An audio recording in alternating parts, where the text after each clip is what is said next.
नाशिक हिरावाडी परिसरात नाशिक महानगरपालिकेच्या देवा स्विमिंग इन्स्टिट्यूट स्वर्गीय श्रीकांतजी ठाकरे जलतरण तलाव आहे।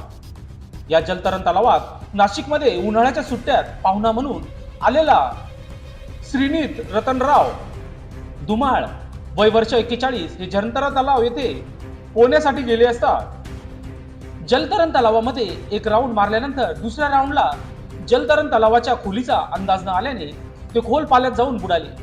काही वेळ ते पाण्यातच बुडून राहिले। ही बाब जलतरण तलाव येथे उपस्थित असलेल्या कर्मचाऱ्यांच्या लक्षात आल्यानंतर त्यांनी तात्काळ धुमाळ यांना जलतरण तलावाच्या पाण्यातून बाहेर काढले। त्यांची प्रकृती चिंताजनक असल्याने तात्काळ त्यांना रुग्णालयात दाखल केले। सध्या ते नाशिकच्या लोकमान्य हॉस्पिटलमध्ये उपचार घेत आहेत। या प्रकरणी पंचवटी पोलीस ठाण्यात MLC दाखल करण्यात आले असून पुढील तपास पंचवटी पोलीस करीत आहेत। लोकशास्त्र न्यूज साठी बंटी आढाव, नाशिक।